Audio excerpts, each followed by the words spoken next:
আমাদের মাঝে উপস্থিত আছেন বাংলাদেশ জামাত ইসলামী কেন্দ্রীয় মজলিসে শুরার সদস্য, ঢাকা মহানগরী উত্তরের সম্মানিত করপরিষদ সদস্য, উত্তরা পূর্ব জোনের সম্মানিত পরিচালক, ইসলামী ছাত্র শিবিরের সাবেক কেন্দ্রীয় সংস্কৃতি সম্পাদক, আমাদের সকলের শ্রদ্ধাভাজন জনাব মোহাম্মদ জামাল উদ্দিন। আমাদের মাঝে আজকে মঞ্চে উপস্থিত আছেন আমাদের বিভিন্ন থানা সম্মানিত আমিরবৃন্দ এবং সম্মানিত দায়িত্বশীল বৃন্দ। আমার সামনে উপস্থিত আজকের এই সম্মেলনের প্রধান আকর্ষণ সম্মানিত করু ভাইয়েরা। আসসালামু আলাইকুম রহমতুল্লাহি ওয়া বারাকাতুহু। সম্মানিত ভাইয়েরা, আমরা জানি যে মহান রব্বুল আলামিন আমাদেরকে কেন সৃষ্টি করেছেন, এটা আমরা সবাই ক্লিয়ার। আল্লাহ রব্বুল আলামিন আমাদেরকে সৃষ্টি করেছেন তার দেওয়া এই দুনিয়াতে একটি আদর্শ সমাজ, আল্লাহ দিনকে প্রতিষ্ঠিত করার জন্য আমাদেরকে এখানে প্রেরণ করেছেন। কিন্তু আজকে আমরা মানব জাতি আমরা সেটা ভুলে গেছি। আমরা এখানে আসার পরে, দুনিয়াতে আসার পরে আমরা সেটা বেমালুম ভুলে গেছি। আজকে যে যার ইচ্ছা মতবাদ নিয়ে এসেছে, কেউ জাতীয়তাবাদ, কেউ ধর্মনিরপেক্ষ মতবাদ, কেউ সমাজতন্ত্র, যে যেটার দিকে পারতেছে সে সেভাবে নিয়ে যাচ্ছে মানুষকে। কিন্তু আজকে এভাবে কি মুসলিম জাতি চলতে পারে? কোনোদিনই চলতে পারে না। তাহলে আমাদের মুসলমানিত্ব থাকবে না, আমাদের ইমানই থাকবে না। আমাদের মূল লক্ষ্য হচ্ছে আল্লাহ রাব্বুল আলামিন আমাদের যে দায়িত্ব দিয়ে দুনিয়াতে প্রেরণ করেছেন, দিনকে প্রতিষ্ঠিত করা, ইসলামকে প্রতিষ্ঠিত করা।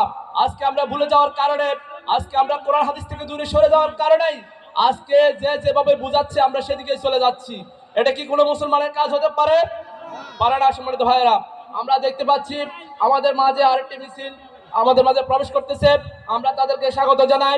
নারায়ে তাকবীর, নারায়ে তাকবীর, বাংলাদেশ জামাত ইসলামী জিন্দাবাদ, জিন্দাবাদ।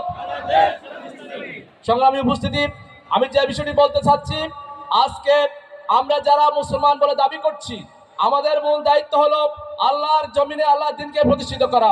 সুতরাং আমরা আমাদের এই দিনকে প্রতিষ্ঠিত করার কাজে আজকে বিভিন্নভাবে বাধা বিপত্তি আসবে। এই সব কিছু সামনে রেখেই আমাদেরকে সামনে এগিয়ে যেতে হবে। আজকে আমরা একটা আদর্শ সমাজ গড়তে চাই। আজকে আবু সাঈদ, মুগ্ধরা আজকে জীবন দিয়ে তারা প্রমাণ করে গেছে তারাই বাংলাদেশে আর কোনো অন্যায়, আর কোনো চাঁদাবাজি, আর কোনো টেন্ডারবাজি তারা বাংলাদেশে দেখতে চায় না। আপনারা কি দেখতে চান? আমরা দেখতে চান না। সুতরাং আমরা চাই এই বাংলাদেশে একটি আদর্শ সমাজ প্রতিষ্ঠিত হবে, একটি সুন্দর সমাজ প্রতিষ্ঠিত হবে। সব মানুষের নেতৃত্বে একটি আদর্শ সমাজ, আদর্শ বাংলাদেশ আমরা দেখতে চাই, যেখানে দারিদ্রতা থাকবে না, যেখানে ক্ষুধা থাকবে না, যেখানে চাঁদাবাজি থাকবে না, যেখানে টেন্ডারবাজি থাকবে না, যেখানে কোনো দুঃখ থাকবে না, মানুষ শুধু শান্তিতেই থাকবে। যেখানে একজন নারী রাস্তা দিয়ে রাতের অন্ধকারে চলে যাবে মাইলের পর মাইল, কিন্তু কেউ তাকে কোনো বাধা, সে নিরাপদে চলে যেতে পারবে। আজকে কি আমরা সেই সমাজ চান না? আমরা চাই এদেশের সকল মানুষকে নিয়ে আমরা সে ধরনের সুন্দর একটি সমাজ প্রতিষ্ঠিত করতে চাই।